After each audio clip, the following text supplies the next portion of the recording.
Pythagoras தேற்றத்தை maths கிட்ட use பண்ணி எப்படி செய்யலான்னு பார்க்கலாம். நான் ஒரு முக்கோணம் ஏபிசி எடுத்துக்கிறேன். இதில் ஏல அமைஞ்சிருக்க கோணம் 90 டிகிரி. அதனால் இது ஒரு செங்கோண முக்கோணம். இந்த செங்கோண முக்கோணத்தோட பக்கம் ஏசியோட நீளம் 4 யூனிட்.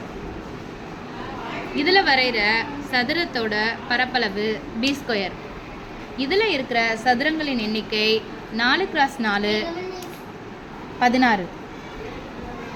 அதே போல் பக்கம் ஏபியில் அமைஞ்சிருக்க சதுரத்தோட பரப்பளவு a². இதோட யூனிட் 3 யூனிட்ஸ் எடுத்துக்கிறதுனால இதில் இருக்கிற சதுரங்களோட எண்ணிக்கை 9. பிசிங்கிறது இந்த முக்கோணத்தோட கர்ணம். இது மேலே வரைகிற சதுரத்தோட பரப்பளவு c². இது 5 யூனிட் எடுத்துக்கிறதுனால இதோட பரப்பளவு 25 சதுரங்கள். இப்போ இந்த கர்ணத்தில் இருக்கிற சதுரத்தோட எண்ணிக்கை மற்ற 2 பக்கத்தில் இருக்கிற சதுரங்களோட பரப்பளவோட கூடுதலுக்கு சமம். இதில் 25 சதுரம் இருக்குது, இதில் 16 இருக்குது.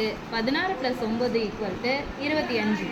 அதாவது ஒரு செங்கோண முக்கோணத்தில் கர்ணத்து மேலே இருக்கிற சதுரத்தோட பரப்பளவு மற்ற 2 பக்கங்களில் இருக்கிற சதுரங்களோட பரப்பளவோட கூடுதலுக்கு சமம்.